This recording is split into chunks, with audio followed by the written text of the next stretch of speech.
Hello and welcome back to the Point Left podcast with your hosts Skyler and Kaylynne. Yay. Summer is in like full force. It is in the hundreds. It is in the 90s, in the hundreds, every single day. In this apartment. I feel like such an old like Hag. Sometimes I really hate being an adult because I'm like, I wish I had better conversation starters. Like the other day first let me get into it. So I have a pool at my apartment. And it's one of those things where I feel like people tell you when you move somewhere that's like warm year round, that like having a pool at your apartment really doesn't matter that much because you're not going to use it as much as you think you will, which has been true for me until now. I finally got a pool float. And I got one, and I got one of the, like, nice ones. It was only $24. It was $24 at Target. And I got one of the nice ones that, like, you lounge in. It has a cup holder. It is a headrest. And, like, half of your body, the bottom is, like, a net. So, like, half of your body is, like, underwater. But, like, the rest isn't. Oh, my God. Best purchase of 2023. Like, it has literally changed my life. Yesterday, I spent probably, like, 4 hours out in the pool. Just like lounging. I had my headphones in. I was reading in the pool. And it's so nice because it's like too hot to lay out, right? Yeah. But it's the perfect temperature to be laying in like a cold pool while the sun, I'm just so nervous, especially like sharing a pool, that the second I get out there with like my nice little float, some like 50 little kids are like, cannibal fight! And then they like try to. And then it's, like, awkward because they're looking at me like I'm intruding on their pool space, where it's like, hey, bud, we only got, like, maybe 30 feet. I'm, like, moving around like this, probably making the audio shitty. I'm, like, buoyant. And they're all looking at me like, you're ruining our fun summer playtime. And I'm like, dog, I can't go further out in the adult section. So that did kind of happen, except... Yeah. Because there's a lot of families that, like, live at our apartment complex, which kind of sucks. So I don't hate children. No, I really don't. But they can be annoying sometimes. Like, let's be honest. And every single day during the summer. Every single dang day. Every single dang day during the summer, they will go outside in the pool. It feels like hundreds of them. It's probably only like 5. No, like it's still a lot. It's like 5 to like 10, I would say, at a time. Well, maybe that's dramatic. Like 10, maybe 7. That's dramatic. 5 to 10. Yeah, like 3 to 7. And I don't know if you hear like young children playing. Blood curdling screams. Like it literally sounds like someone is being like actively kidnapped and tortured outside. And they're just playing in the pool. They're just splashing each other, and they're like, ah! Like it's horrifying. Like, am I about to be a victim of the bystander complex right now? Literally. And so like they are in the pool a lot, but I figured out their timeline. I think I've been peeking through my blinders and writing down their schedules on a piece of notebook paper, and I figured them out. Well, they're not out there in the morning. I think it's like probably, obviously a lot of their parents work. And when you're a young kid, you can't just, like, be in the pool unsupervised. That's when the drowning happens. Yes. So I think they have to wait until their parents get home from work or whatever. So usually they're not out there until, like, the earliest, like, 3 p.m. So I have that entire morning to myself. But actually the other day, I had just bought the pool float. Like, I literally just gone to Target and bought the pool float. And I wanted to go out in the pool so bad. But the kids were already out there. And it was annoying because when I left for Target, they weren't. And I was like, yes, like it's time. And then when I got back, they were. But I conquered my fears. And I was like, no, this is like... I paid for this. Yeah, like I also pay for this apartment. Like, it's a shared communal thing. Like, it's not weird if you go out into this pool. Like, it's fine. So I did it. I went out with my little pool float. I was like, hi. And I just walked past them. And I just, like, hung out in the deep end. And they were, like, in the shallow end. And it was fine. And they weren't, like, splashing too much. But the other day, I had the whole morning to myself. And it was so nice. Anyway, yeah, that's my update on how I'm spending my summer days. I just, like... I love summer so much. I love the heat. I love the sun. Like, the sun and just being outside when it's warm out. it just like solves all of my life problems, I swear. Oh, what the fuck? There we go. Damn.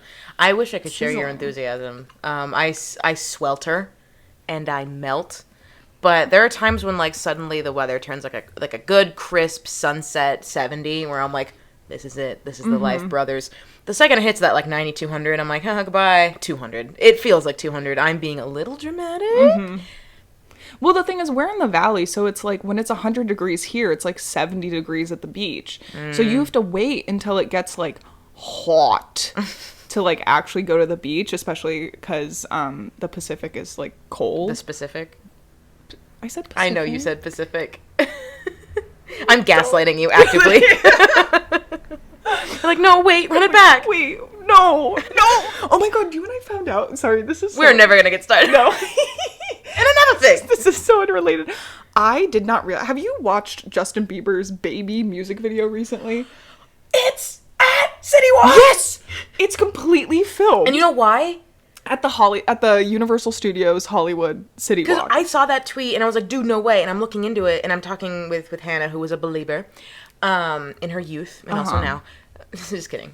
Maybe. And she was like, yeah, it's because I just thought, like, it's because they had no faith in poor Justin, that they were just like, take this kid, film him in an outdoor mall space, and we'll just whatever. But not only that, I thought it was just like some random, like, guerrilla filming. No. Universal music. So they're like, let's film this for, like a tax write-off. Yeah. Do you know how I found out? I was watching... Do you watch Eddie Burback on YouTube? I was watching his Margaritaville. Yeah, literally.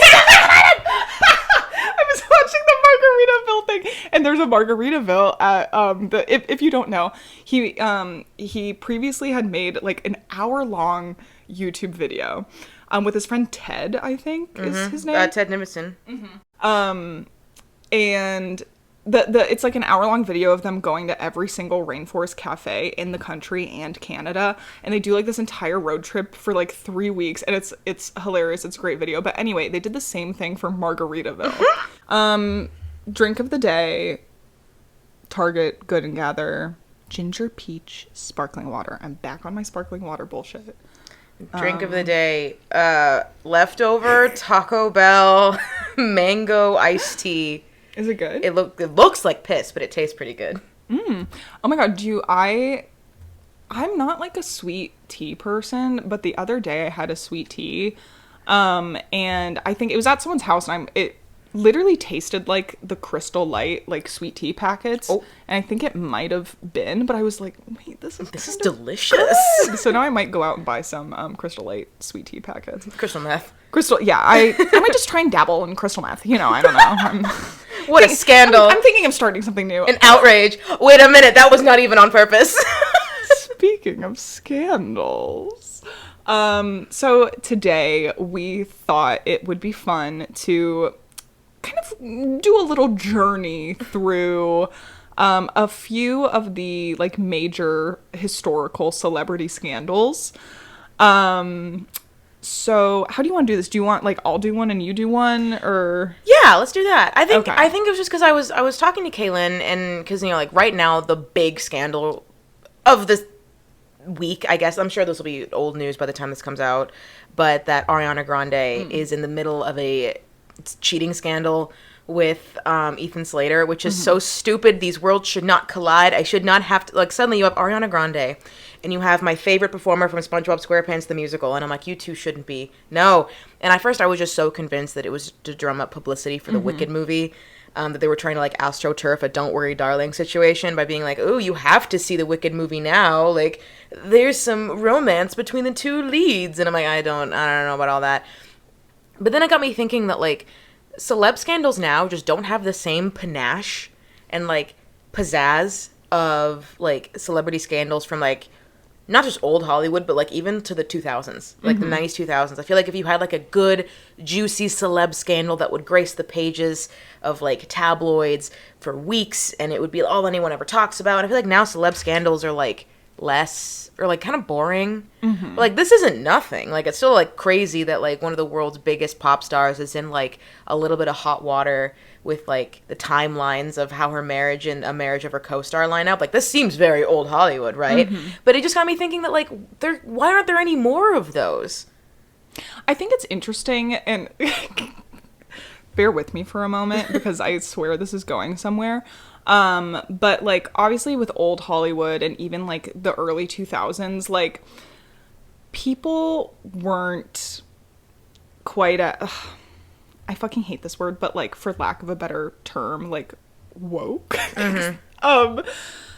Like as today, like I think maybe not as like sensitive to the nuances of like certain situations like mental illness and drug abuse and things like that. I think people are much more like sensitive to the nuances of those situations now, whereas like previously it's like someone was caught with cocaine and it was like, oh my god, cocaine! can you believe this person is going completely off the rails, everyone like point and laugh. And now it's kind of like, oh, that's sad. Like, I hope they get help. You know? Like it's much different, but I feel like specifically with how many times can I say specifically in this episode? With the Ariana Grande situation, it feels more like a moral failing and maybe a like reflection onto who she is as a person. And like obviously I don't fucking know Ariana Grande. I don't know who she is as a person.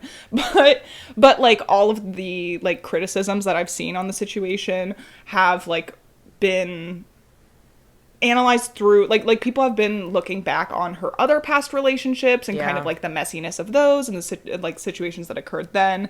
And it feels like now there aren't maybe as many scandals because things that like would have been considered scandalous in the past like aren't really not as big of a deal anymore, but like they aren't publicized in the same way. How Gen X and Gen Z treat like Amanda Bynes specifically is like the perfect example where like Amanda Bynes first going off the deep end, you have a lot of Gen Xers being like, oh my god, like she's pulling a Lindsay Lohan, she needs to go to rehab. And now like you talk to any like more like younger person seeing like a picture of Amanda Bynes and they're just like, that girl needs help, and I feel really really bad for her. And like that there's less of like a schadenfreude of being like, look at them suffering. Like, I feel like our, unless, like, again, the public deems you as some sort of moral failure, they don't take as much glee in seeing you suffer as much as I feel like in the past when, like, celebrities were, like, these very mysterious, over-the-top, like, figures that no one knew anything about, that you could be like, ooh, look, it's like they're fake people having very scandalous problems. And I feel like now that we know our celebrities a lot more, there's more of, like, but the nuances, but she's struggling. Because she chronicled all of her struggles. Yeah. Okay, so I want to bring that all the way back. So this is like something that was a little bit of a scandal at the time and is now a big scandal, but it's fine because he's dead. Charlie Chaplin, huh? Which sucks. Is like, I hate saying this because I feel like Charlie Chaplin is just like the Mickey Mouse of like film buffs. Where it's like, there's Charlie. Like, he's like honestly more iconography than a person at this point. Kind of like a Walt Disney. Yeah. Which is unfortunate because, I mean, like, people do be just people at the end of the day. And Charlie Chaplin was a flawed individual. This was no exception. So Charlie Chaplin was married 4 times in total. Which already at the time they were like, egads, 4 times. Hollywood has sure got to you, old boy. In 1918, when he was 29, he married a 16-year-old teen named Mildred Harris. They were divorced by 1920. Then in 1924, he married 16-year-old Lita Gray, which again only lasted 3 years.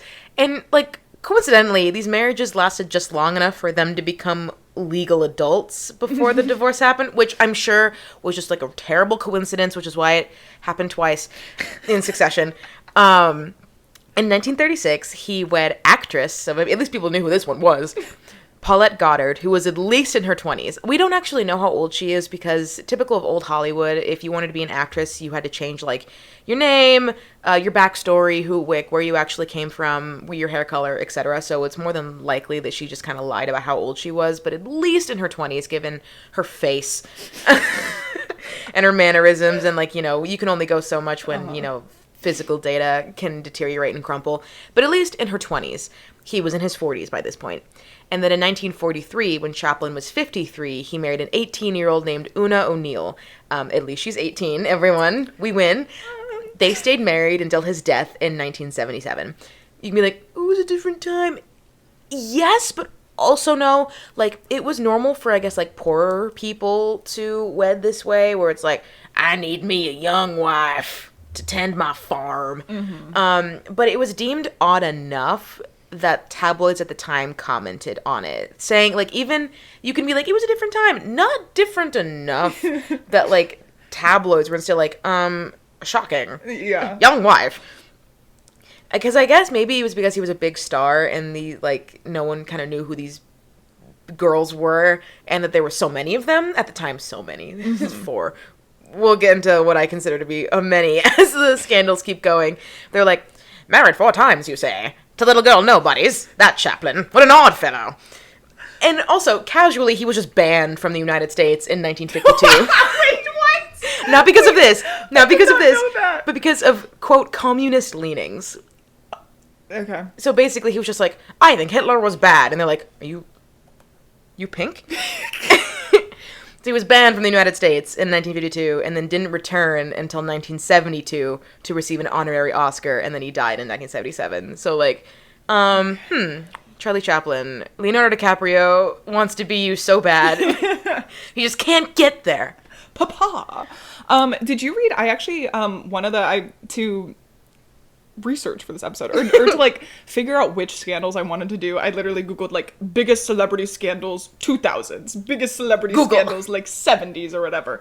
And I think it was in the 80s, where someone, like, thieves stole Charlie Chaplin's body, like, from the grave, and then demanded ransom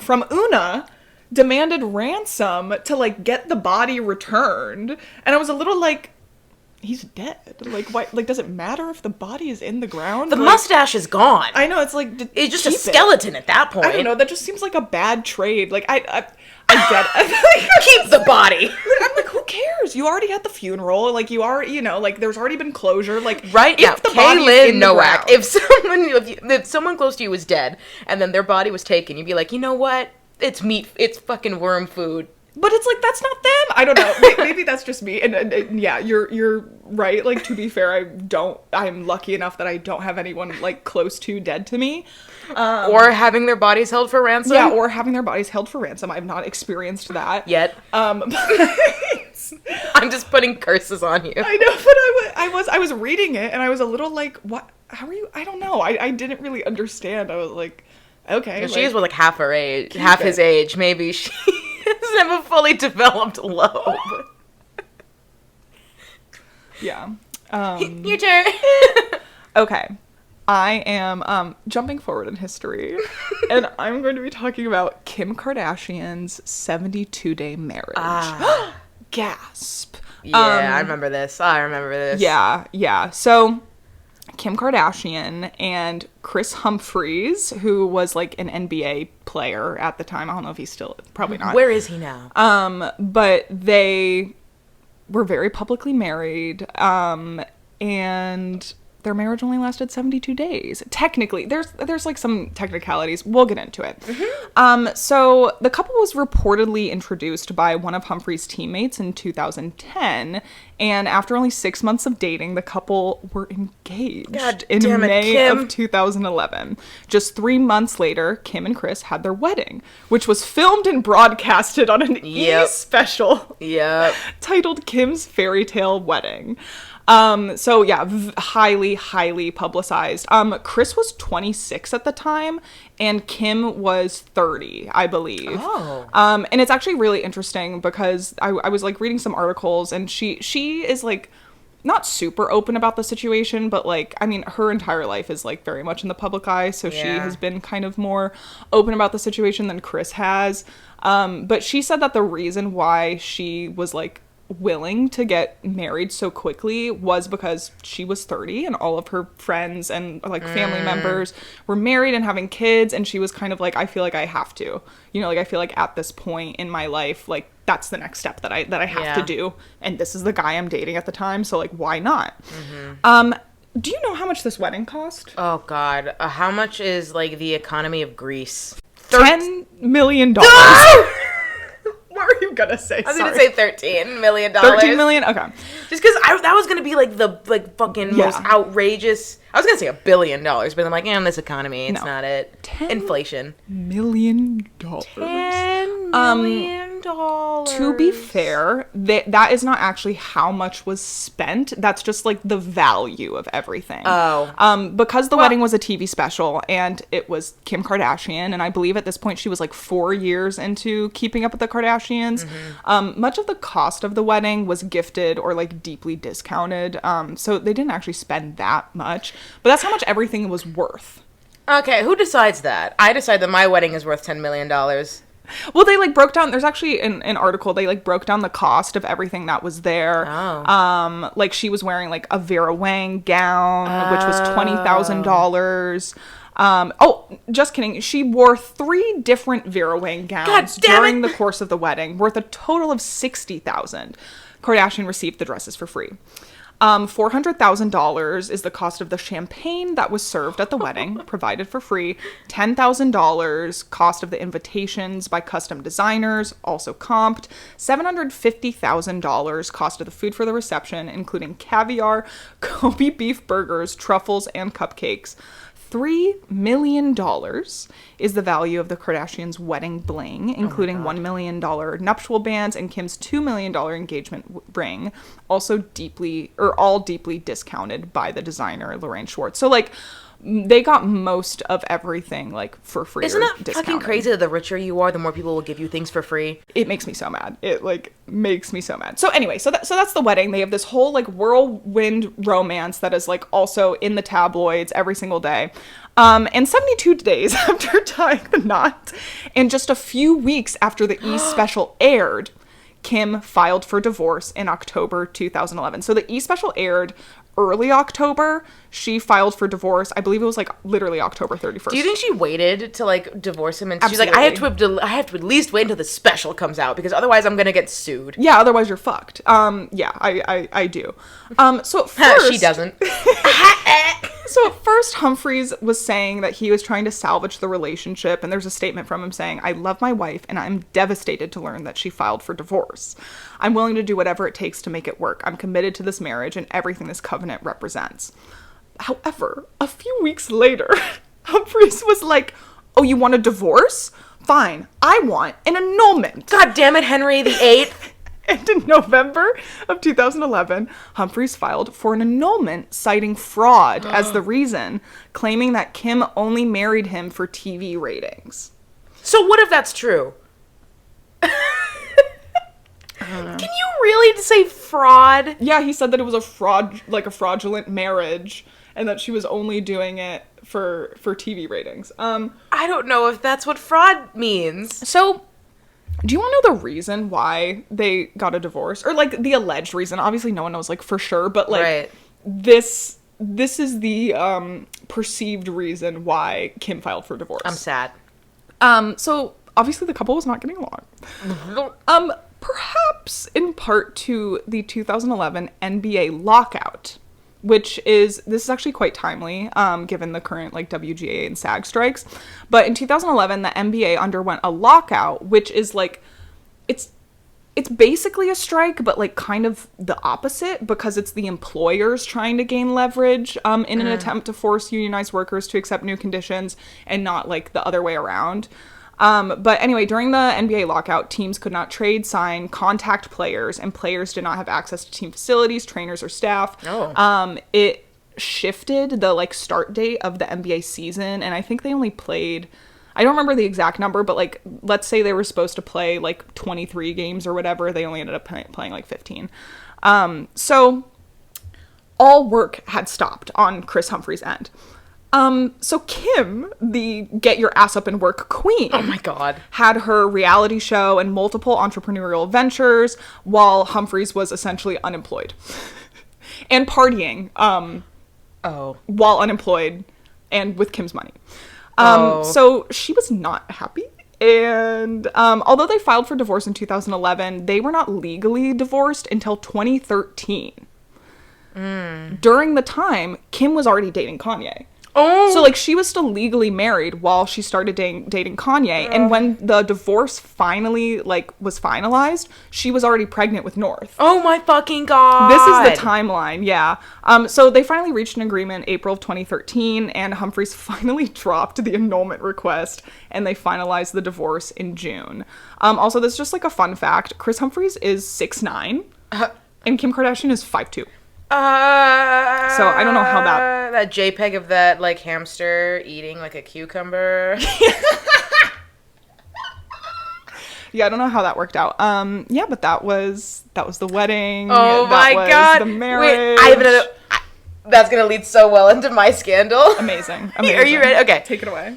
I want to talk about Elizabeth Taylor's love life. So I knew it was fraught, just because like you hear like Liv Taylor like. You know, heartbreaker. I didn't actually know how many hearts that she hath broken. And, like, I know, right? As the feminist in me should be like, why can't we talk about her, like, acting? Or, like, her talents or her, like, contributions? Listen, I do not control what Hollywood considers a scandal, okay? Especially in the 50s. They were scandalized by it, so ergo, I'm going to report on it. Does that mean that I think it should have been this scandalized? Maybe not. But this is still kind of... From what they consider to be, like, a scandal that should cancel her, I'm reading all of these as, like, girl, that's kind of messy, but, like, also, queen. So, in 1950, when Elizabeth Taylor was just 18, she married hotel heir Conrad Hilton of the Hiltons. Oh, my God. But the marriage was a disaster, and it didn't even last a full year. You know, fumbled the bag immediately. 2 years later, she married for the second time to British actor Michael Wilding. The marriage lasted 5 years, and Taylor gave birth to 2 sons, Christopher and Michael. That couple divorced in 1957. The same year, Taylor tied the knot for a third time, marrying film producer Mike Todd. That couple had a daughter, Liza. Tragedy struck in March of 1956, when Todd was killed in a plane crash. Oh my God. Taylor hadn't been on that plane because she was ill with a cold. In the aftermath of Todd's death, Taylor was devastated, obviously, and she spent time crying on the shoulder of former co-star Eddie Fisher, who was married to Debbie Reynolds. I thought that said Debbie Ryan at first. Vibe it, really, really dig on it. Then remember that feeling. In what would be a huge Hollywood controversy, Fisher left Reynolds for Taylor, and they married again. The couple was slammed in the press. How could Fisher leave America's sweetheart? Because Reynolds was known for, like, wholesome films, like Singin' in the Rain, other, like, more family-friendly ventures, for a woman perceived by many as a, quote, man-eater. Because men are stupid. This is so timely. Right, isn't it? In 1963, Taylor starred in Cleopatra, the role that gave Taylor the title of Hollywood's highest-paid actress.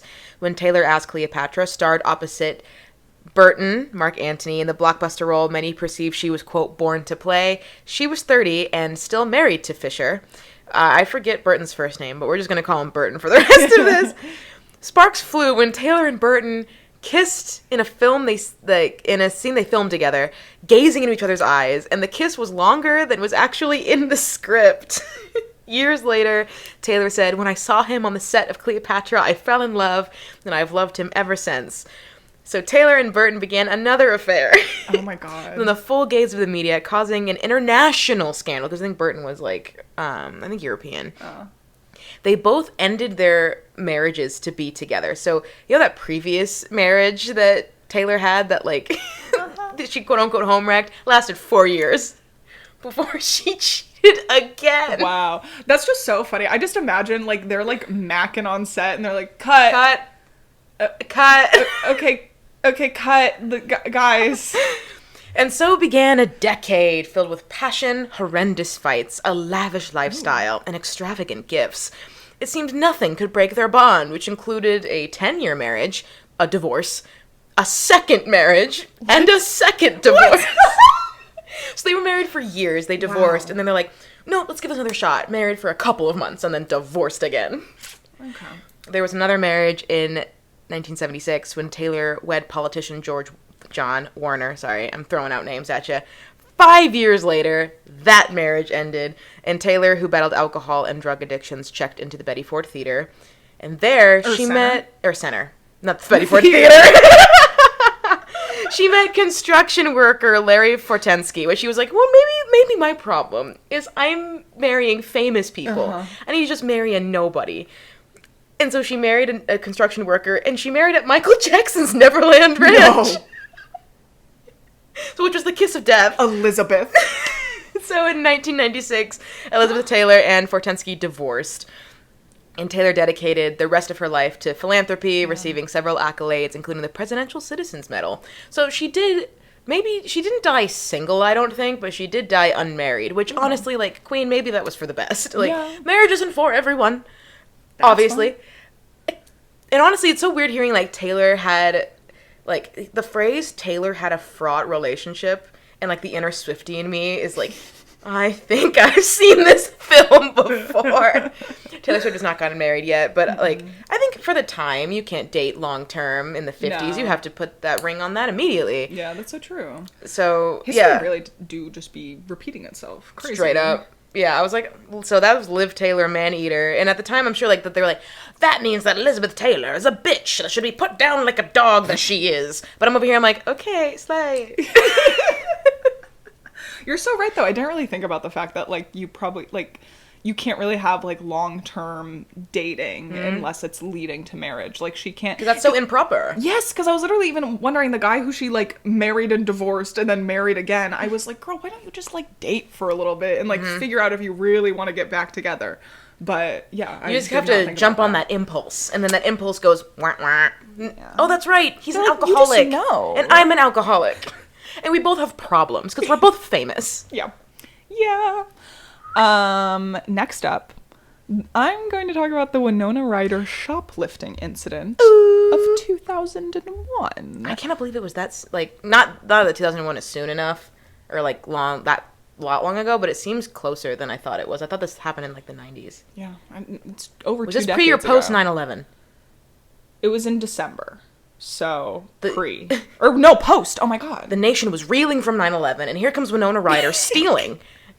Okay, well, actually, the next thing I'm going to talk about also happened in 2001. Oh. So, there was a lot occurring in 2001. I still don't know why 9/11 is my basis for anything. I was like, let's see. Because the world changed. If someone's like, 4,000 people died, I'm like, that's 2 9/11s. Yeah.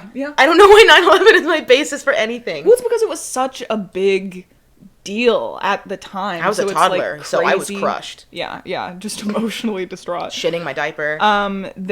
So I think it's true, like, when I saw some tweet about, like, comparing the amount of people who have died in mass shootings to, like, 9/11, and I think the reason why it's such a great, like, basis of comparison is you think about, like, how the world changed and how much, like, legislation was put in place, like, post 9/11, all of the, like, racism that occurred, and, like, the war crimes that followed. Yeah. When you think about, like, the great impact that it had, like, on our country and, like, just history, and then, like, you think about all of the other things that, like, have killed just as many people, and, like, people are just kind of like, I didn't see anything. I'm like, that's fine. Call me when it's 9/11 level. And you're like, we are. It is. It has been. So it has been, actually.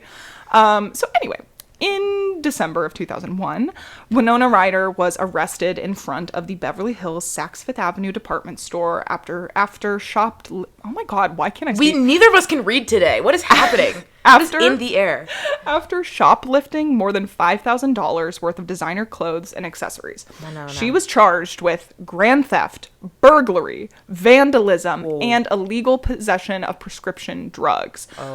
She was caught with possession of a antidepressant, and although it was never confirmed, a lot of people think that it was Zoloft, which, if being taken unprescribed, has similar effects to Xanax.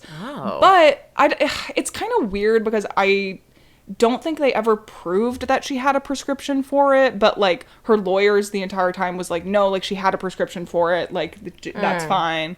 But I don't know. It was weird. But anyway, that was one of the charges. So she was arrested and released on a $20,000 bail. Oh. Expensive.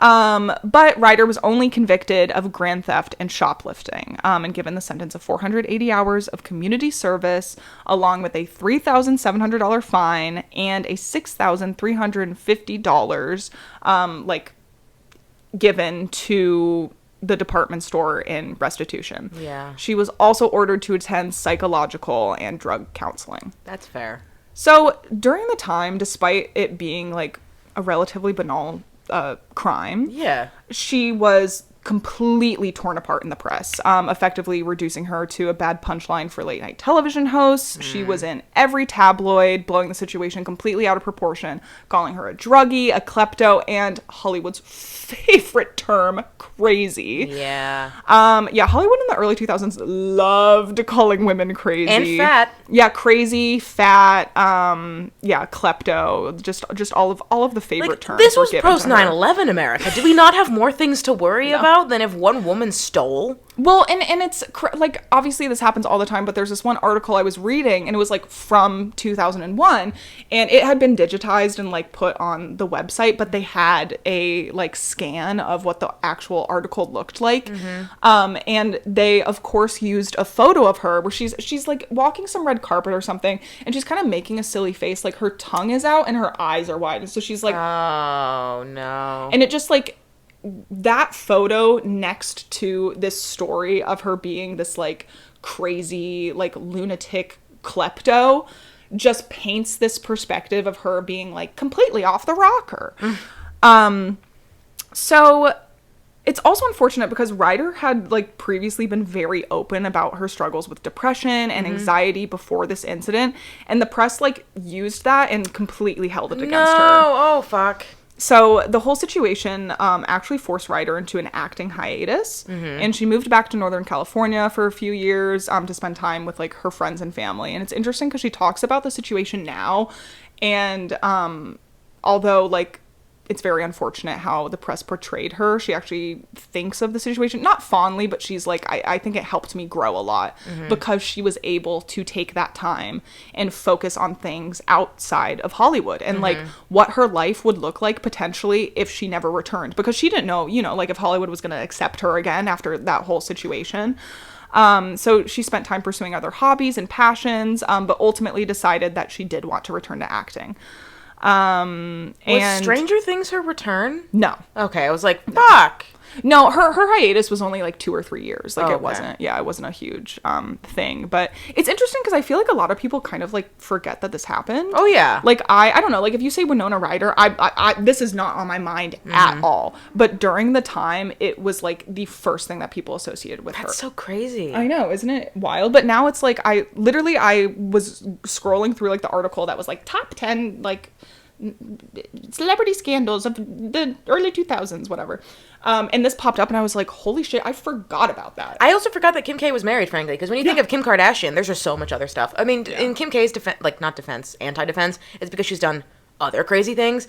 Like, honestly, you'd be more pressed to say sex tape versus the fact that she was married for 72 days. Yeah. Or, like, something about Kanye, or something about Taylor Swift, or something about get your ass up and work, or something like fucking anything versus and same with Winona Ryder, honestly. And I also just feel like in general, I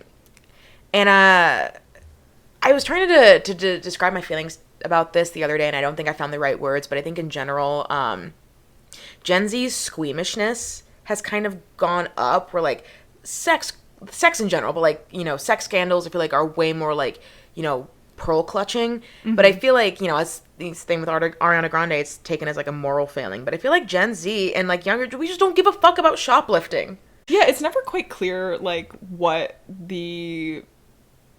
her intentions It has to just be were. the thrill. Everyone, that's why anyone shoplifts anything, is for like if it's not desperation, and it seems like it wasn't because she could afford it. Yeah. It would just had to have been like to see if she could. Yeah, she did say when she got caught, her like excuse was that she was working with the director who like told her to shoplift for a character that she's working on. Winona, Winnie. Yeah, which clearly was not the case. But she did say she was like, yeah, I was definitely going through like a bad time with like my depression and anxiety, and think like I needed an escape, Is it not? It's go back to our primordial days. Girls foraged. Is shoplifting not foraging? And that's why women like to shop. It's just in my instincts. It's just in my monkey brain. Weirdly enough, I'm going to use the Winona Ryder as a segue because one of the biggest scandals because remember we were like Winona Ryder, no one, and Kim Kardashian were like, no one ever thinks of these. But when I say Mel Gibson, you know I'm going to talk about some anti-Semitic bullshit. And it got me thinking, it's like, okay, so from what I remember, I thought he just like got arrested one time and went on like a rant. Nay. There's apparently an entire timeline of absolutely every anti-Semitic thing Mel Gibson has ever said. And this is from Forward.com, a Jewish independent nonprofit news site. And the first sentence is, few things in life are certain, but among the constants are death, taxes, and Mel Gibson's anti-Semitism.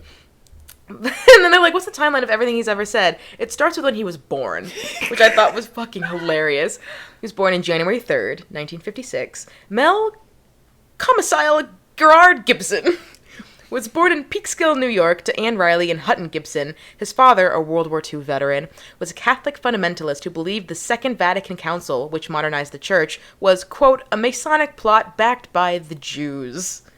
Decades later, in the lead up to the release of Passion of the Christ, Hutton Gibson is interviewed by radio host Steve, Feuerstein, and claims that most of the Holocaust was fiction, that Holocaust museums are a gimmick to collect money, and that there were more Jews in Europe after World War II than before. So I don't think Mel Gibson had a fucking chance. But he keeps going, though. And correct me if I'm wrong, but isn't, sorry, not me just, like, touching your computer. No, please. Feuerstein sounds like a Jewish last name. Yeah, doesn't it? The gall, huh? Yeah. The fucking audacity. So, around 1996, Winona Ryder and her friend, the makeup artist Kevin Alcoyne, who is gay, so you already know this is going to go in a really good direction, are at a crowded party with Gibson, who is smoking a cigar. Ryder claims that Gibson asks Alcoyne, oh wait, am I going to get AIDS? At some point, Jews come up in conversation, and Gibson allegedly asks Winona Ryder, quote, you're not an oven dodger, are you? Which is such a deep-cut Holocaust joke that it actually is kind of like... That's horrible. We were mentioning this before we were recording, but like it is just always insane when someone is like so deeply racist or like anti-Semitic or you know like whatever that you have to like really think about what they said or you have to like Google what they said and you're like, "Oh, that's like old-timey racist that like I don't even know, you know, like this is not your mom and dad's racism. This is your great grandpappy's racism." Yeah, that goes deep. Ooh, that's a horrible thing to say. Oh my god. It is just coming in waves. In August of 2003, so after 9/11. Before the release of The Passion of the Christ, former New York Assemblyman Dov Hakin leads around 50 Jews to the Fox News offices in Manhattan to dissuade 20th Century Fox from distributing the film, claiming its content suggests that Jews as a people bear collective guilt for the death of Christ, and then Fox passes on distributing the film. It works, essentially. Okay, good. February 2004, after reviewing an advanced script for The Passion of the Christ, an ADL and the U.S. Conference of Catholic Bishops issue a statement calling the screenplay, quote, one of the most troublesome texts related to anti-Semitic potential that any of us have seen in 25 years. The plot, they write, and this is Catholics saying this, so you know you fucked up. The plot, they write, depicts Jesus as being relentlessly pursued by an evil cabal of Jews who pressure Pontius Pilate to sentence him to death. The readers also know that the idea that a Jewish campaign was responsible for Christ's crucifixion was rejected by the Catholic Church through the Vatican II. Well, we all know what Gibson's father felt about the Vatican II. February 25th, 2004. The Passion of the Christ is released in theaters. Many critics note the portrayal of Jews as grotesque, hook-nosed, Pharisees, is deeply rooted in anti-Semitic stereotypes. The Jewish priest shown leading the charge against the Jews remorsefully utters the controversial line, quote, his blood is on us and on our children. Due to lobbying by Jewish groups, the subtitle for the line is removed, but the audio for the line delivered in Hebrew remains in the film. Gibson tells the New Yorker he included the line which imitates that the Jewish people share collective guilt for Jesus' death because, quote, I wanted it in. My brother said I was wimping out if I didn't include it. But man, if I included that in there, they'd be coming after me at my house. They'd come to kill me. When challenged by how the film would be received by Jews, Gibson said in multiple interviews that his film is simply telling the truth. December 2005, it's announced that Gibson, seeking to repair his reputation with the Jewish community, is developing a Holocaust miniseries for ABC. The series was never made. And in July of 2006, this is the big one, LA County Sheriff's Deputy James Mee pulls Gibson over on the Pacific Coast Highway. After informing Gibson, who was drunk, that he will be detained, the actor says, apropos of nothing, fucking Jews. The Jews are responsible for all the wars in the world, before asking me, are you a Jew? Me is. Oh. Gibson's publicist issues a statement from Gibson to the New York Times. I act like a person completely out of control when I was arrested. I said things that I do not believe to be true and that are despicable. I am deeply ashamed of everything I said, and I apologize to anyone I may have offended. He claims that following his encounter with Gibson, his supervisors pressured him to remove the anti-Semitic remarks from Gibson's incident report. After complaining about those requests, he said he was subject to religious discrimination and passed up for promotions. He sues his department, finally settling a religious discrimination suit with his employer in 2012. Wow. September 2011, it's reported that Gibson is developing a historical epic about the life of Judah Maccabee, whose story he claims to have loved since discovering the first and second book of the Maccabees. Quote, I just read it when I was a teenager, and it's amazing. Gibson says the Atlantic's Jeffrey Goldberg. Gibson claims to take a special delight in the cinematic portrayal of Maccabees' defiance of impossible odds. The armies they faced had elephants. The ADL's Abraham Fox made a statement in response to Gibson's plans. Quote, Judah Maccabee deserves better. He is a hero of the Jewish people and a universal hero in the struggle for religious liberty. It would be a travesty to have a story told by one who has no respect and sensitivity for other people's religious views. And then Warner Bros. Decides to pull on the Maccabees. And then in 2016, he says that he's annoyed when people mention that he's anti-Semitic, and he goes, that's so unfair. I don't understand. It's been 10 years since I've on record said that I hate the Jewish people. I don't get it. So that was Mel Gibson. Wow. Yeah, I'm sorry, there's absolutely no fucking redemption for this No, man. what the fuck? No, you yeah, I have no words. I like literally have no words. Which sucks because like the first two scandals were like, oh my gosh, like this shouldn't even really be a scandal. Like who cares? Like it's whatever. And this one, I'm like, you deserved this. And even then, I think Mel Gibson's like still around, which is weird. Yeah. Like he's not in any sort of like major capacity because I think like a lot of people like his name is officially dead. Like I think a lot of people are like, oh, Mel Gibson is attached to this. Like it's like Kevin Spacey. Where you're like, oh, well, your name is gone. Yeah, goodbye. And I think it's been long enough. Like it's impressive to have a like multiple decades worth of hatred against you.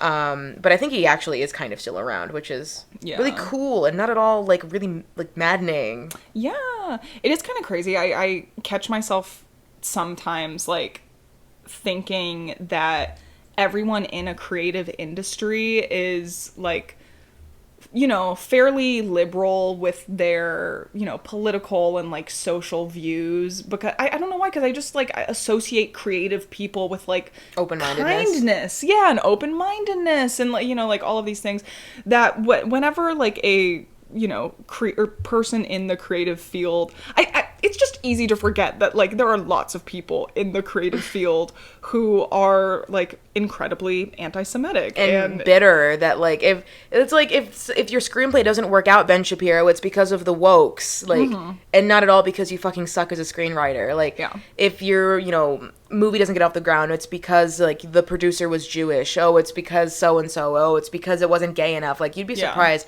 how many people in Hollywood genuinely have like chips on their shoulder and they think it's because of minority groups. And you're like, God. Well, because there has to be a reason, right? Because you're like, well, I know that this is the best written screenplay in all of history. So obviously it can't be that like it's a bad story or that it's poorly written or that there's no care, you know, like whatever the fuck it is. Like that can't be the gays' fault. Yeah, it's because it's not woke enough. It's because blah, blah, blah. Also, everyone, this is like such a side thing, but everyone is talking about like the Barbie movie, obviously, and how they're like, oh my God, it's like all this woke propaganda, blah, blah, blah. It's like not even that. My favorite, like super mellow. Like Ben Shapiro, he had a Freudian slip when he was talking about like his review of the film. He talked about like, and the Kens are like seen as an afterthought, and people are like, oh my God. What might genuinely be a slip of the tongue is like the fucking funniest Freudian slip I've ever heard in my life. The Kens. I'm like, Ben, I heard you, Ben. We all did. You don't even want to cut that out? You don't want to do a retake? Like, God. The things that people just refuse to edit out. I know. Well, and it's also like, sorry, this like is not important, but with that whole thing of like the Kens are an afterthought. Yeah, it's the Barbie movie. Yeah. It's the, like, what? I don't know why everyone is suddenly pretending that they, like, care about Ken dolls. Yeah. Well, that was, like, the joke for the past, like, since the 60s was that Ken was obviously gay and effeminate and that he and Barbie had, like, a loveless marriage. Like, that was, like, the joke about Ken is that Ken, like, if you have a Ken doll, like, Ken is, like, and suddenly now the movie is like, yeah, I guess Kens really are, like, an accessory and superfluous, and all these men are like, justice for Ken. You, look me in my fucking eyes, you Bud Light drinking, American flag wearing grown man. Did you care about Ken? No, you fucking did not care about Ken. This, I know it rhymes with men. This isn't necessarily about, like, men and... That's just... No. I mean, it is. But, like, even in the topic of the film, they don't say men are bad. They say Kens aren't necessary. Which they aren't. No. They've always been sold as an accessory. Yeah. I could do a whole podcast about Barbie. That's literally, like, the point that's made in the movie is that they're like, Ken does not exist without the attention of Barbie. And that's a bad thing. Yeah. And, like, that's like, the joke. Like, that's... I don't know. I'm like, what do you not get? Like, how do you have no... Being purposefully obtuse. Yeah. On Poipus.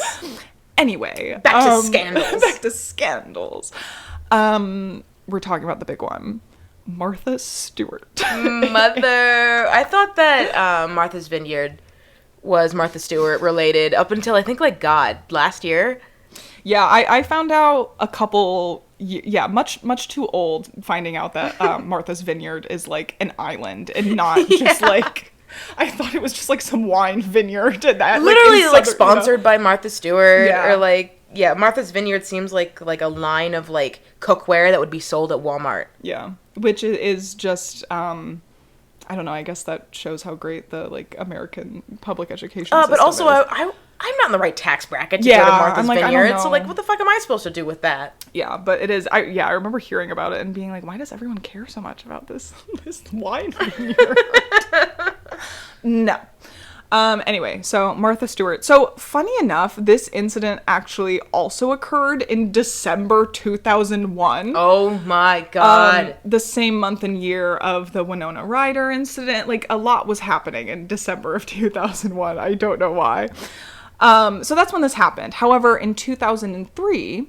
American television personality and businesswoman, girl boss, Martha Stewart, was indicted on charges of conspiracy, obstruction of justice, and securities fraud due to her involvement in a December 2001 insider trading scheme surrounding the biopharmaceutical company ImClone Systems.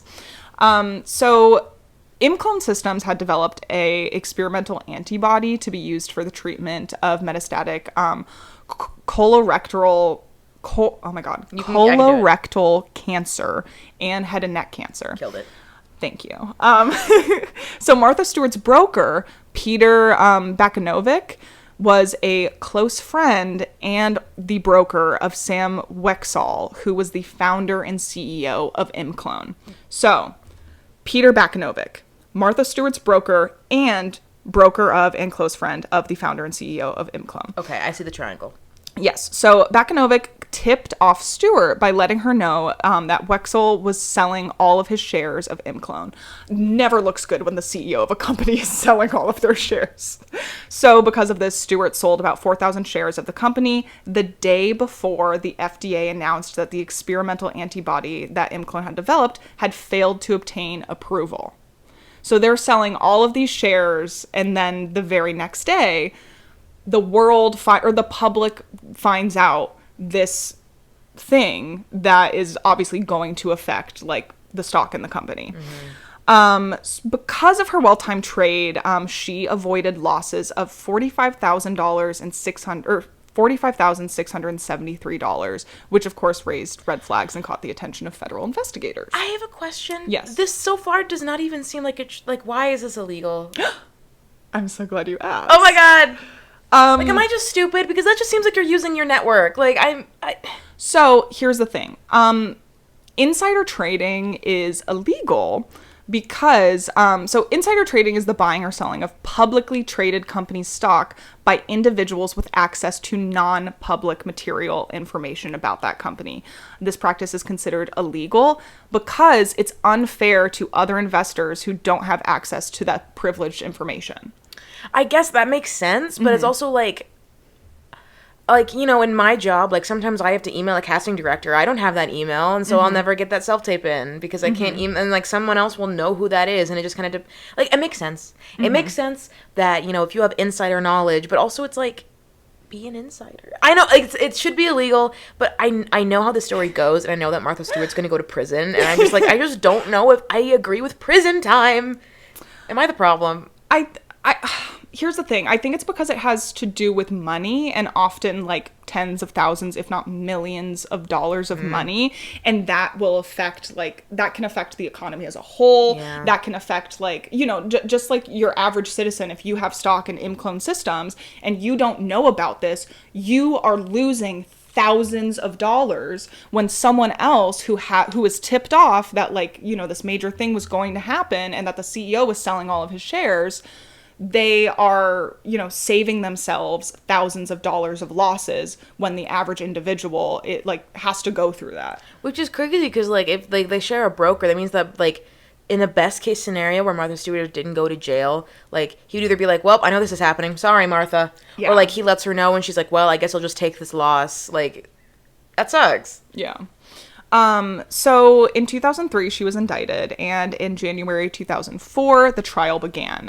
It lasted only about a month, and basically through the entire thing, Martha denied any wrongdoing and claimed that she had a deal with her stockbroker, saying that if the shares went below a certain price, she would sell them. I think it was like $60 or something. Like, if the shares went below $60, she would sell them.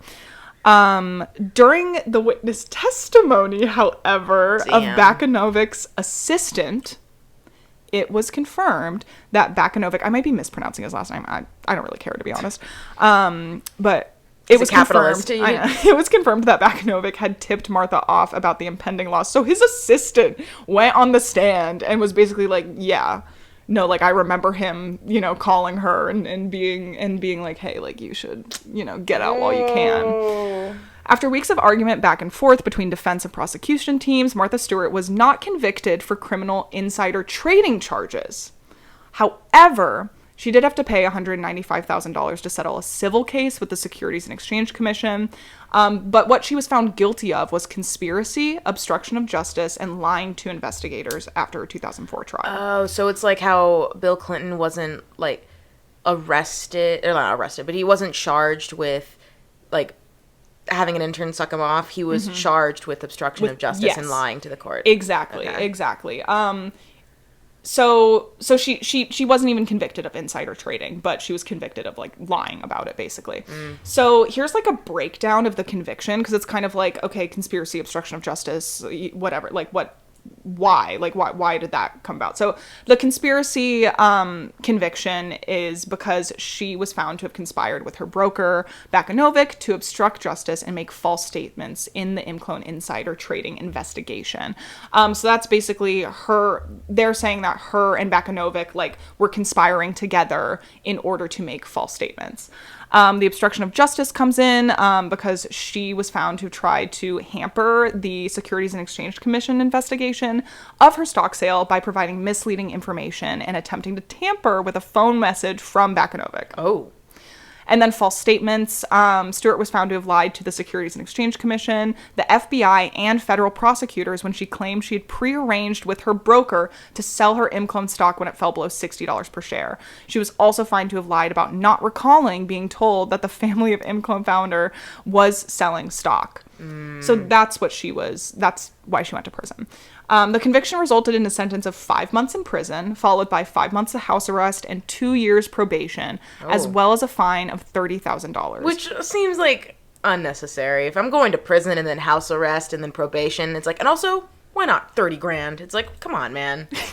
You are team smart. I am. I'm sorry. I'm pro shoplifting and I'm pro insider trading.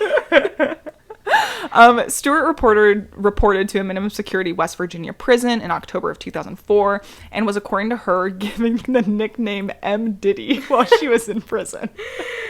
Honestly, I think it's because I just see her, like, I see Martha Stewart now as I see, like, you know, those, like kind of I was talking about last episode about the rom-com couples where, like, you just see those, like, badass older women who, like, went to prison for, like, there's my grandma. In her youth, she was crazy, and now she's chill and hangs out with Snoop Dogg and, like, sells, like, weed brownie. And, like, She's like, Martha Stewart's done prison time. It just kind of seems like, all right. Like, you see this, like, woman who wears, like, you know, like, East Coast grandmother clothing with, like, a pressed collar, and she'll make you a summer salad, and she's been to prison. I'm just like, I think that's cool. I'm sorry. She does talk about, she has talked about her, like, time in prison in, like, a couple of interviews, and she's like, I would not wish it on my worst enemy. Like, it's like the worst thing I've ever been through.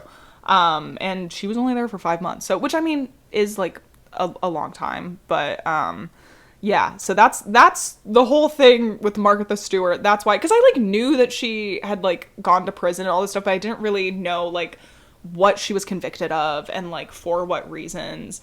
So yeah, that's more of a explanation of like exactly why she went to prison. All right. So I have 2 honorable mentions. These are things that like these were both things that I did not know. I had never heard of before, probably because they were literally before I was born. So like, I don't know why that would follow me into pre 9/11. Yeah, into my like consciousness. But here are my 2 honorable mentions. Jerry Seinfeld dates a teenager. God, Jerry! Did you know about this?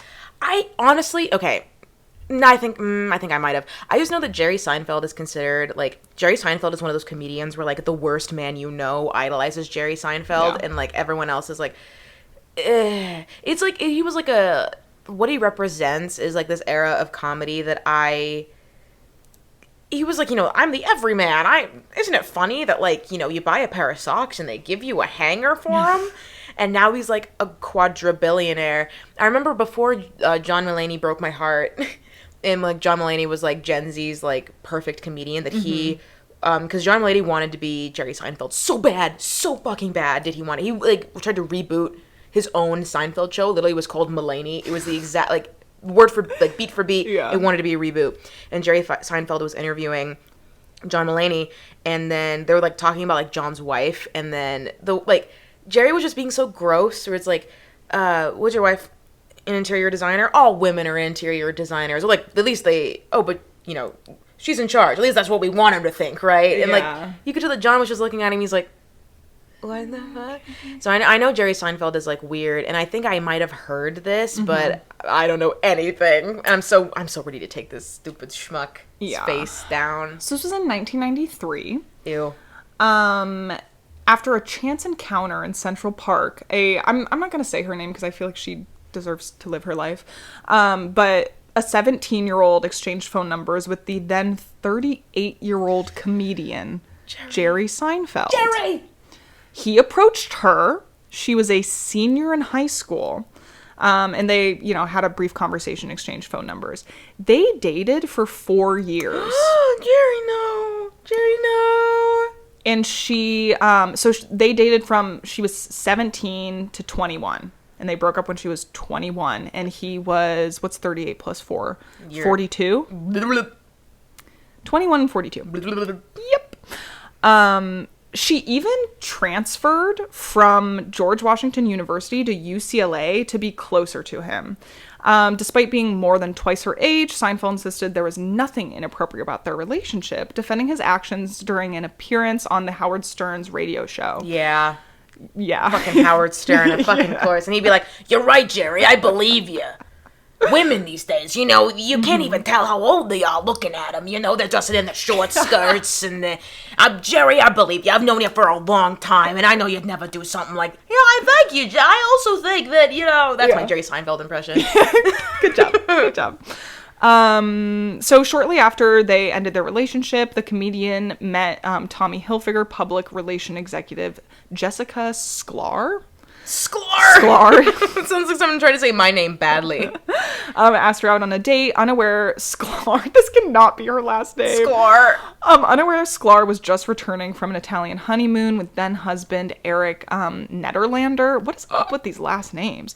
Sklar filed for divorce just 2 months later and married Seinfeld. Did Seinfeld let his child bride know that he was moving on? Yeah. Well, they broke up in 1997, and then He got married in 1999. But yeah, that's the whole Jerry Seinfeld dates a teenager Gerard for 4 Seinfeld. years. Which, yeah, I had never heard of this before. I had no idea that this had happened. I was just like, what the fuck? And I'm like reading, and she like went to red carpets with him, and like they were very like, it was a very public relationship. And he was just openly like, yeah, I'm 40 years old dating a 19-year-old. And that's what happens when you're a comedian. You know, you get the young ass. Yeah, but 38 dating a senior in high school. What do you mean? She's of age. I didn't know. Yeah, what's up weird. with that? So that's honorable mention number 1. Honorable mention number 2. Tim Allen served 2 years in federal prison. I actually didn't know this, but I know he sucks, so this is fun. So again, never heard of this before. I think this happened in the 80s.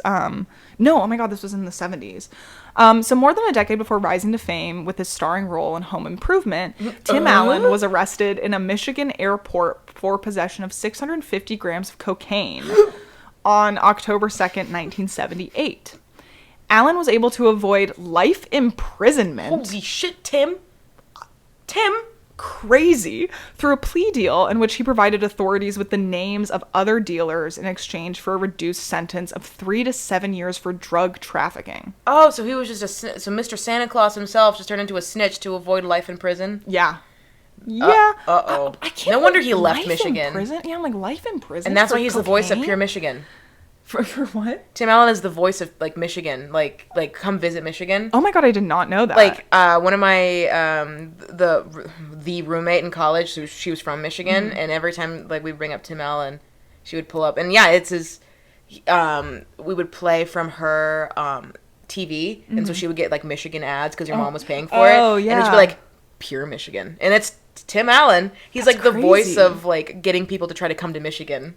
Interesting. And he fled the state probably to avoid being like all of Michigan's like bitch boy for outing them as cocaine dealers. Yeah, probably. So he would be paroled in June 1981 after serving just 2 years and 4 months of a sentence in a Minnesota federal prison. Yeah, so he was in federal prison for like almost 2.5 years. Crazy. It's just one of those things where I was like, Tim Allen, like would not like. Yeah, before all of his fame and like everything, like he served time. I don't know. It's just crazy. Yeah, those are my 2 honorable mentions. All right, now I feel like here's what we're gonna do. We're gonna do a sad one, and then we're gonna do a juicy one. It's a pickup, right? So we're gonna talk about I think this is kind of it is a scandal, because someone is dead. They don't, like, I was looking at, like, old Hollywood scandals, and some of them, it's, like, someone's daughter shot, like, here's a famous actress's daughter shot boyfriend. Like, they don't make celebrity scandals like this anymore, where people are dead. But the scandal of it is that not only is the actress, like, the famous actress, dead, but 2 suspects are also famous actors. One of them is famous today. Mm-hmm. And that's the drowning of Natalie Wood. I'm sure I've like told this to you before or mentioned it. So when I was like deep in my true crime podcast era, I've listened to a couple podcasts about this situation. I'm gonna give you the real quick version. Yeah, I'm sure that we can. I learned the first time I heard about this was through BuzzFeed Unsolved, but I'm sure there's better podcasts about this.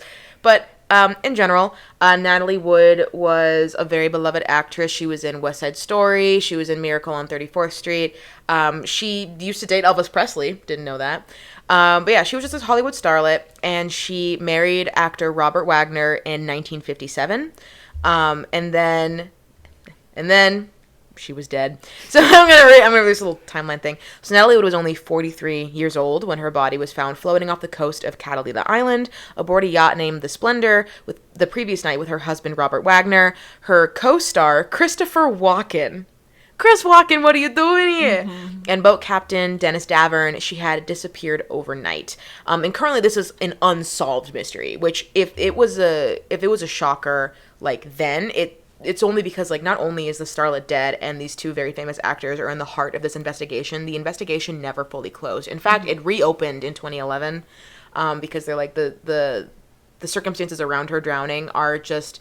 because it was closed as accidental drowning, and then enough of Wood's family and like public interest have kept it. It's reopened now. People are like actually looking to see if who killed this bitch.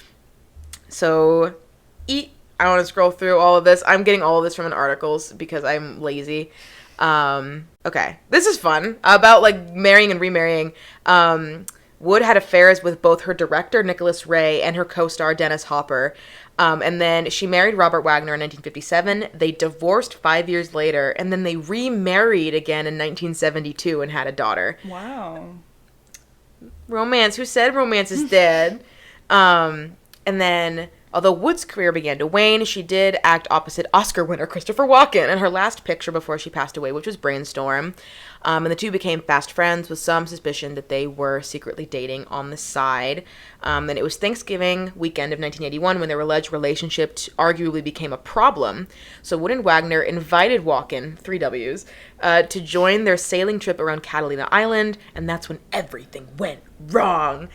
What happened on the evening of November 28th, 1891 is unclear. 1981. Did I say 18 again? Yeah, you said 18. I really want this to be, like, ancient, huh? What is clear is that authorities recovered Wood's body the following morning, floating a mile away from the Splendor. A small dinghy was found beached nearby. The investigators' report chronicled the events as follows. Whether you believe this or not is entirely up to you. Wood went to bed first, Wagner having stayed up chatting with Walken. They were arguing. Later went to join her, but noticed that both she and the dinghy were gone. Wood's body was found around 8 a.m. the next morning in a flannel nightgown, down jacket, and socks. According to biography, the chief medical examiner in the LA County Coroner's Office announced her death was an accidental drowning. The autopsy showed Natalie Wood had multiple bruises on her arms and an abrasion on her left cheek. The coroner explained Wood's bruises as superficial and probably sustained at the time of drowning. But in 2011, Captain Dennis Davern admitted that he left out key details regarding that night's events. Why? And as the years went on, Wood's loved ones only had more questions. God. Davern said the weekend was filled with arguments and that the main issue was the glaring flirtation between Walken and Wood. Mm-hmm. The tension was going on all evening. Robert Wagner was very jealous of Christopher Walken, and who the fuck wouldn't be? They spent hours at a Catalina Island bar before Wagner showed up, furious. But then they all went to dinner that night where they shared champagne, 2 bottles of wine, cocktails. I think one report said that they were like heavily drunk. Like these bitches were like drinking the bar. And the employees couldn't recall whether it was Wagner or Walken, but one of them threw a glass at the wall at one point. I think Walken later said it's because he tried to do like the Thor thing where he was like, another! And he shattered a glass on the floor. But a glass was thrown at one point. Everyone gasped. They had to get swept up. And then around 10 p.m., they used their dinghy to get back aboard the Splendor. Accounts have changed over the years. Walken did admit to investigators that he and Wagner had a small beef, but that it regarded the couple's prolonged film shoot related absences from their child. Essentially, Walken was like, listen, I wasn't mad about the relationship. I was mad that they were leaving their daughter behind. As someone who cares for their yeah, and then all people were like, oh shit, I don't fucking believe that. Although reports initially stated that the fight died down, Davern claimed otherwise in 2011. He said that everyone continued drinking when back on board and that Wagner was enraged. He allegedly broke a wine bottle over a table and screamed at Walken, What are you trying to do? Fuck my wife? And that's pretty clear. So he was. Davern remembered Walken retreating back to his cabin at one point, and that was the last I saw of him. Wagner and Wood returned to their room too when a shouting match ensued. Most ominously, Davern said he later heard the fight continue on deck before everything went silent. And when Davern checked on them, he saw only Wagner, who said, Natalie is missing. Wagner told Davern to go look for her, and then that the dinghy was missing too, and the captain knew that Natalie was deathly afraid of water and doubted that she had taken the dinghy out alone. He also said that Wagner did not want to turn the boat's floodlights on nor call for help because he didn't want to draw any attention to the situation. Key witness Marilyn Wayne, who was in a boat 80 feet from that night, told sheriff's investigators that she and her boyfriend heard a woman screaming around 11 p.m. The call to the harbor master went unanswered, and with a party on another boat nearby, the pair concluded that it may have been a joke. And as for Wagner's hesitance to call anyone, he eventually did at 1:30 in the morning, and then Wood's body was then found. So the mysterious circumstances is, as of right now, no one can say for sure how Natalie got in the water. Like, I'm kind of going to paraphrase here just because I have a swell of knowledge on this subject, is that Avi, like, Natalie Wood could not swim. She was deathly afraid of the water. And they even see, like, claw marks on the boat where she tried to, like, get back on. So once she was in the dinghy, she panicked, freaked the fuck out, and then got off the dinghy and then drowned because she couldn't swim, and then her body was just kind of floating out where... This is what is, like, assumed... No, what they know is that once she was in the water, she couldn't swim and she drowned. Yeah. What they don't know is how she got in the water in the first place, which makes this case open because a lot of people are saying that, like, the timelines don't match up of, like, why Natalie would willingly get into a dinghy at night when she can't swim, when she's been heavily intoxicated. Again, being drunk makes you do stupid things, but the weirdness is if someone pushed her, if someone made her get in there with the promise of going with her and then they backed out last minute, if it was just, like, if it was foul play because people, at the time of the drowning, she got bruised and her cheek got hit, but the waters weren't choppy enough to justify that. So people were like, who did she get in a fight with at what point? God, what's his name? Wagner is dead now, but he maintained his innocence throughout the whole thing. But in a very O.J. Simpson move, he wrote a book being like, here's what I think exactly happened in this order, in this exact time, is that the moss just must have been so slippery. There was no moss. Or, like, the dinghy must have been bothering her as it hit up against the boat. This would have made no noise. Like, he has a very cut and dry sequence of what he thinks happened. And even, like, the captain who was giving this, like, giant tell-all only told the story in, years after, like, 2011. And not during the initial investigation. And it's weird that, like, you would remember more details as time goes on and not after. And also Wagner, like, told, like, tabloids first before he told, like, official investigators. So even then you have to take, like, his account with a grain of salt. And then you have, like, Christopher Walken is involved in, like, an ongoing murder investigation. And Chris Walken is actually genuinely tired of being asked about this. He's like, it's done. It's cut and dry. I'm not going to do a Chris Walken impression. It's literally impossible for my tiny feminine mouth. But what... it's crazy to me that, like, you have this beloved actor. Like, everyone loves Christopher Walken because he's such, like, an oddball that it's like, you were, like, the last person to see a very famous actress alive, and that doesn't, like, bother you? Oh my god, I was literally thinking about this while you were, like, telling the story, because when people are probably gonna be like, these damn Gen Zers. When I think of Christopher Walken, I think of his glorious performance in Hairspray. I think of Hairspray and Catch Me If You Can. Actually, I haven't seen that. Wait, is that the one with Leo DiCaprio? Yeah. Bringing it back, baby! Leo DiCaprio! Who does he play in that? The main character. Christopher Walken? No, Christopher Walken plays Leonardo DiCaprio's dad. Oh, okay. I see. Anyway, but I was, thinking about him in Hairspray, and it's like, I think the wild thing about these, like, quote unquote, like, celebrity scandals is it can be so easy to think that, like, these people are inhuman in like certain ways because they are, you know, far removed from reality than, like, the average person, and they, you know, have access to things that, like, the average person doesn't have. That I think it can be very easy to forget that, like, they have lives and, like, emotions and, like, things that they've been through. Like, I don't know, it's fucking crazy. Again, with, like, Tim Allen, it's fucking crazy that, like, he went to federal prison for, like, 2.5 years, and that's just, like, part of his life experience. Yeah. And it's crazy that, like, Christopher Walken, the fucking, like, lovable goofball in Hairspray, who talks funny. Yeah, that just, like, to see his performance in Hairspray and be like, that man was part of a murder investigation, and, like, that is still ongoing, yes, unsolved. And one of his, like, potential love interests, like, died randomly. Yeah. And like, I don't know, it's just so wild to, like, see these people just kind of, like, go on with their lives, and you're like, yeah, that's life. Yeah. Like, I don't know, that's just so weird to, like, wrap my mind around. Yeah, the actual, like, the case itself, like, this is not a true crime podcast, nor will it ever be. And if you want, like, more detail, because, like, this case itself is very muddy. Like, I think even the boat captain has, like, had, like, a thing for Wood at one point. They like spent the night together in a hotel, but, like, in separate beds, says the captain. And, like, basically it's all just one big mess, and it kind of just leads to like a big whodunit where like four people were on this boat and one person is dead. Who did it? Who's to say? And like that is so fucking crazy that like usually this happens with one famous person and like three nobodies, but like three famous people and one nobody, and said nobody is now famous for being the captain of the fucking like boat that killed Natalie Wood, which is crazy. And that's the downer. I want to go up a little bit of an upper. It's still a downer, but at least it's like a fun, juicy upper. And that's the Tiger Woods cheating scandal. I remember as a kid, I was like personally devastated. Yeah. For some reason. I was like, love is not real.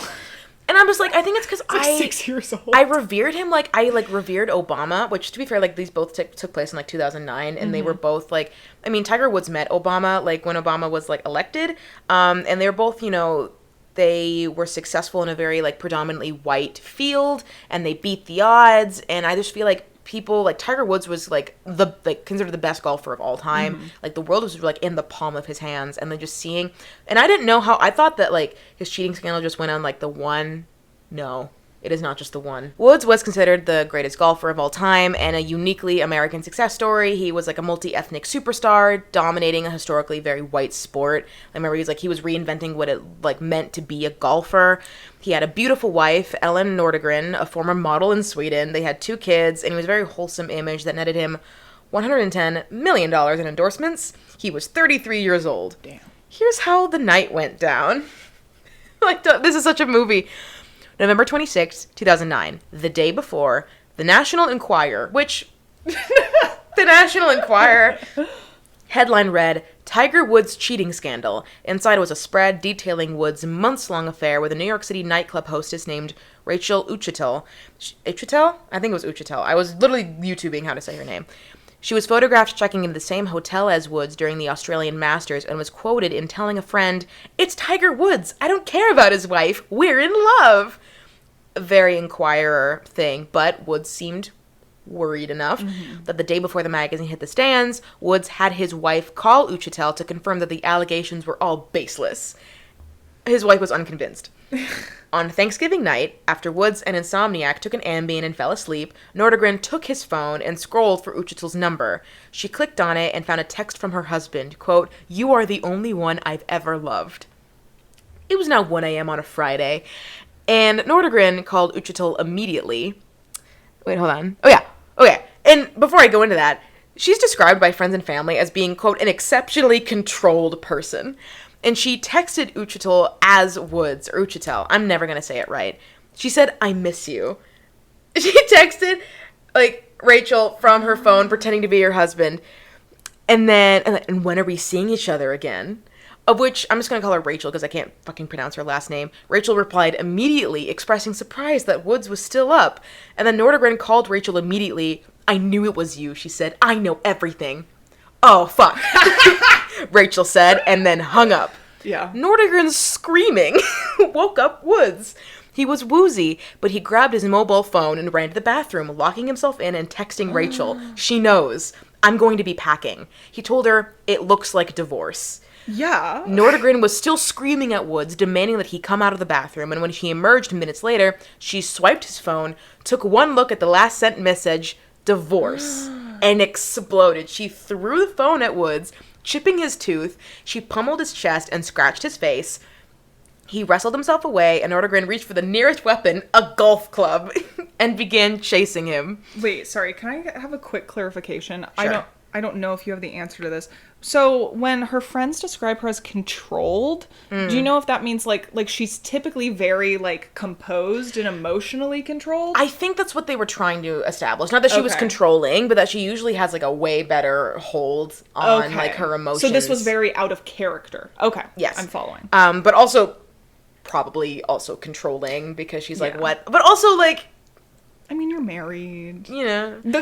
Yeah. I mean, the punching and scratching and like chasing him with a golf club. I don't know if that's warranted, but yeah. But Woods tore out of the house barefoot. Even in hot pursuit, their shouts waking the neighbors. "You've ruined our Thanksgiving," he yelled, still running. "Are you happy now?" I'm sorry, he's yelling that at her? Yes. Sure. So that was that night. I thought it was really dramatic. I had to include the account. Nobody could have predicted the onslaught of porn stars, strippers, escorts, and party girls who said that they too had been having sex with Tiger. But as an increasingly astonished public learned, Woods was also really cheap, only ever buying one mistress a sandwich at Subway. At Subway?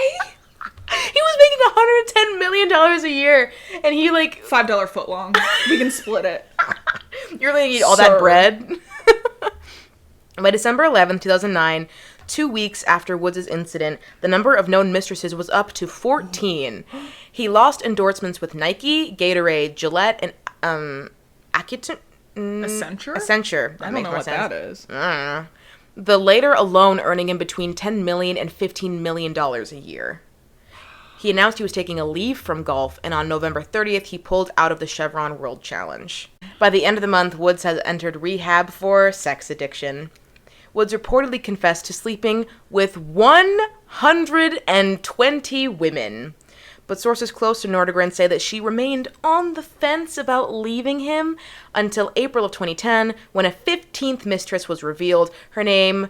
I'm not going to try to pronounce it because it also makes me sad and I can't pronounce it. She was the daughter of the couple next door and first met Woods when she was 14 years old. And then his wife went, nah, I'm out. Because I think she's like, sex addiction, like, that was the first time I had ever heard of the term sex addiction was because of the Tiger Woods scandal. I'm like, that's something you can get addicted to. And I think even then that was like, there were jokes made about that where it's like, what man isn't sex addicted? Like, you can just claim sex addiction and you can get out of cheating on your wife. Mm-hmm. Why didn't I think of that? Yuck, it's me, late night television host. It's me, Jerry Seinfeld. And I think like it's like we can work through it. He checked himself into rehab. I'm sure she was also like getting like called like you're the abuser in this situation. You hit him, and she's like well, but I think she's like whatever. He's made mistakes. I've made mistakes. We're rich. I'm sure we can work it through. And then some 14-year-old was like actually, and she's like no, the divorce imminent. And I think he's still golfing, but he is nowhere near the amount of sponsors that he once had. Yeah. And I wonder why. Crazy. Yeah, and even if it was just 14 mistresses, I'm like, that's also a lot. But Tiger's like, no, 120 at least. And like, usually I wouldn't believe a man when he's like, actually, I have a body count of 3,000. Because I'm like, sure you do. But actually, Tiger would benefit from making that number smaller. Yeah. So if he's making it 120, I'm actually kind of inclined to believe him. Yeah, it's probably more. He's probably being very generous, very conservative in his estimate. But yeah, that's all, folks. All. Wow. A lot of sex scandals, a lot of prison. Yeah. I actually didn't know a lot about the Tiger Woods situation. Like a lot of that is news to me. I just remember during that, when was this, 2009? Yeah. Yeah, so I was literally 9 years old. I remember checking out, if anyone is from the Midwest and you know Hy-Vee. Oh, hell yeah. Yeah, the grocery chain. I remember, like, whenever we would go to, like, Hy-Vee to get our groceries, they have, you know, all the tabloids and stuff, like, right at the checkout, and I'm fucking fidgety and, like, 9 years old, and I'm, like, reading everything, and I remember all the Tiger Woods stuff, and I think I probably asked my parents, being like, what is happening? Like, what is going on? And they, of course, weren't going to explain sex addiction to me at 9 years old. But so I had a very like base knowledge of what had occurred. I just remember he cheated, it was bad, and he was a golfer.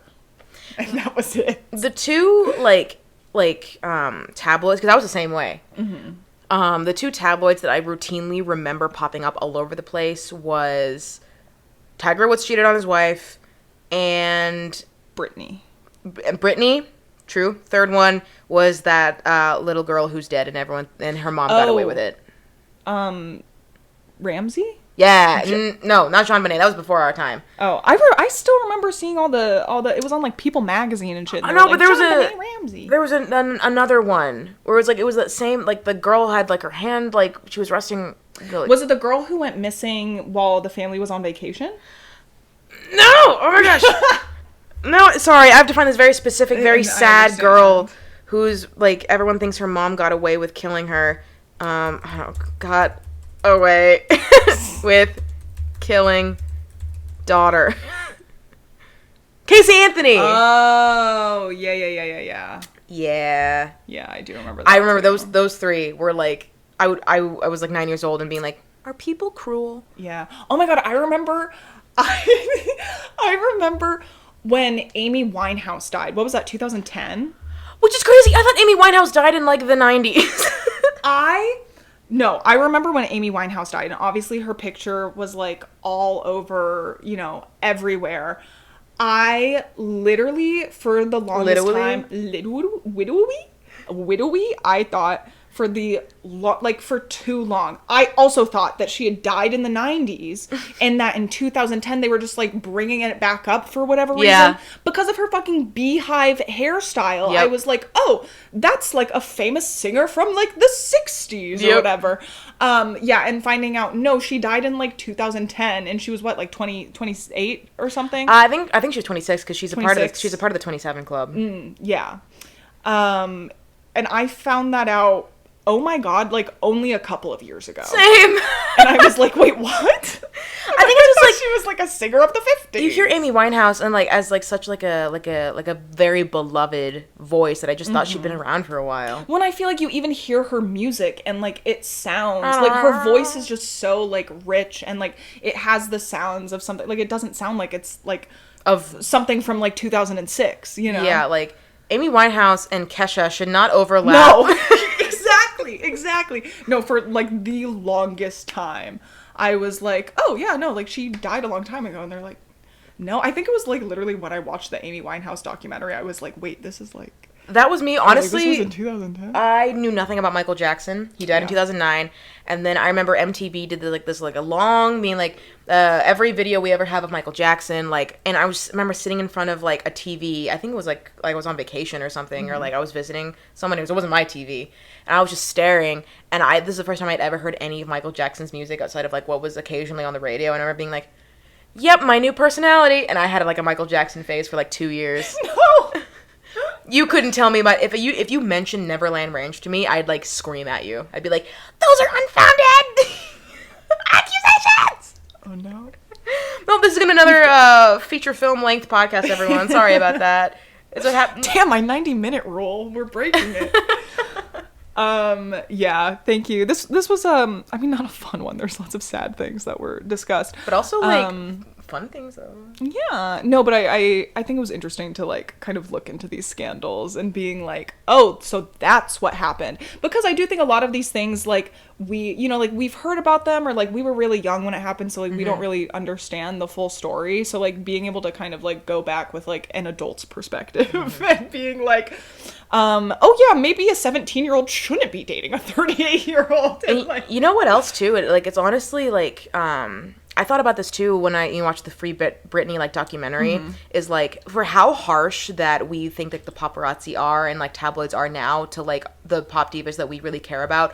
It's so incredibly like humbling to see how brutal and just like cruel that like celebrity gossip has been treated. Like even as far as like in the early 2000s, like the way that they treated Winona Ryder, like shoplifting. Like I feel like if tomorrow they're like Cardi B shoplifted thousands of dollars, you know what would happen? Probably fucking nothing. She would rap about it in her next single. But the fact that Winona Ryder, everyone's like, egad, and like I don't know, like just the paparazzi and tabloids can just be so ew that it's nice to just be like, you know what, are paparazzi getting nicer? Or are they just forced to because they would get backlash if they from their stands? Yeah. Who's to say?